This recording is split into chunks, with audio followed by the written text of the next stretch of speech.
For any genre to survive, it needs creators who take different or radical new directions in the genre, while still adhering to the obvious sentiments of its criteria. This isn't as simple as it sounds. It's easy for creators to slip in a trap of irony, postmodernism, parody, or in an uncategorizable hybrid genre. None of these things are necessarily bad, but an abundance of projects in the same vein usually signals the genre's death. Think westerns, disco, film noir, and so on. These genres often had an easily recognizable formula that was not particularly friendly to reinvention. In recent years, directors have taken alternate routes from the path of mainstream horror, but not just necessarily doing something new or even that radical, but by truly reassessing the tropes of horror without being too self-aware or ironic. We'll mostly be talking about 3 well-known directors, their approach to feature-length horror films, how it differs from the mainstream, and what their approach might predict about the future of the horror genre.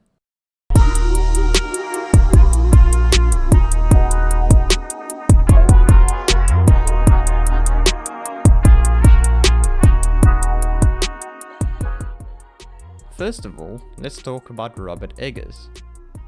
His 2015 supernatural period horror film, The Witch, was a pretty big success, profit-wise and critic-wise, even if most user scores may show a pretty lukewarm reception. The Witch revolves around a Puritan family moving to the woods, where a series of supernatural events unfold, leading to a tension in the family, which culminates in a pretty bone-chilling ending. It's easy to see why critics love it and audiences may have felt differently. What sets The Witch apart from other horror films from the 2010s is that it not only chooses to take a traditional approach to horror, but embraces these traditional tropes without a lick of irony.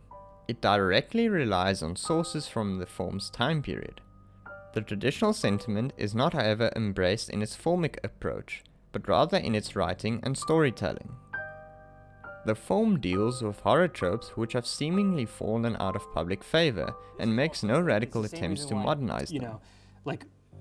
To me, jump scare horror movies aren't scary because if you shine a flashlight on the darkness and run away giggling, that's not scary. But if you're actually gonna go in there, check it out, that's scary. And so these complicated family dynamics that make up what's really effective about the great fairy tales and all of their scariness was something that I really wanted to explore.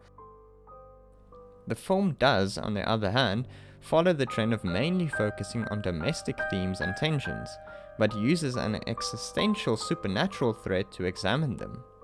It seeks to unnerve the viewer, rather than to downright scare or frighten them.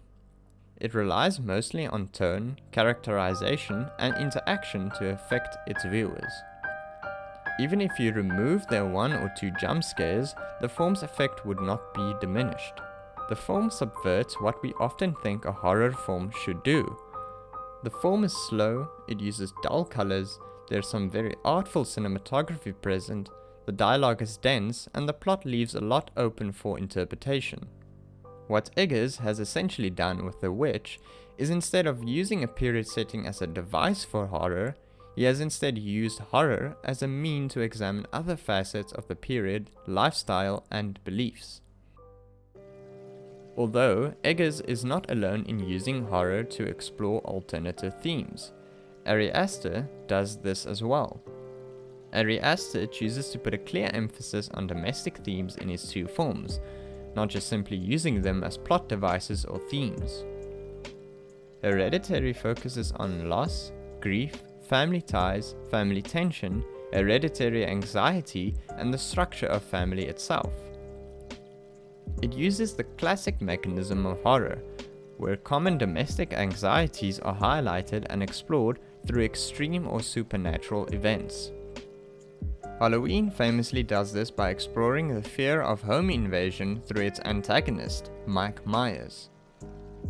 In Midsommar, there's a strong focus on the deteriorating relationship of its female protagonist, Danny, and her fiancé, Christian.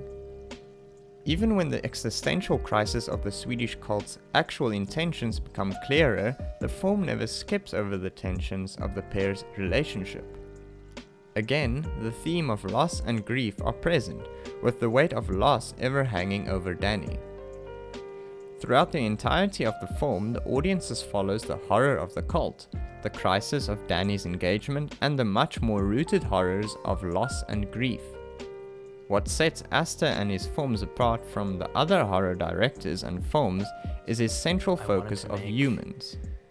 I guess I wanted to make a film in the tradition of, the great horror films of like the 60s and the 70s. I was thinking a lot about Rosemary's Baby and Don't Look Now. I was thinking about Nicholas Roeg in general, and Jack Clayton's The Innocents.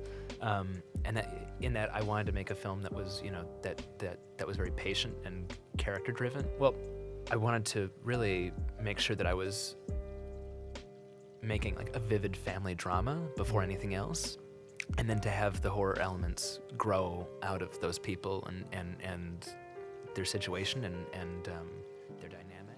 Aster's characters never feel like victims of wrong time or wrong place, but instead feel incredibly central and essential in the position of their circumstances, as if his specific story could only be told through them. Like Eggers, Aster uses horror to explore alternative themes such as loss, grief, family, and relationship, but he uses these themes to also heighten the horror element in his films. In both his films, we see relatable and grounded characters go through processes that reduce them to cold shells of their former selves. The effect of this on the audience is alienating and, more importantly, disturbing. Finally, we need to talk about Jordan Peele. Peele has the most accessible filmmaking style of the directors mentioned in this video so far. In his pacing and visual style, it seems Peele has the average viewer in mind. What sets Peele apart is his explicit progressive framing of African Americans and their role in the context of his films, along with tackling other social themes. Peele uses horror as a device for social commentary. Social commentary is also at the forefront of his films, where the twist in the film or the main conflict ties in with the film's themes or ideological core.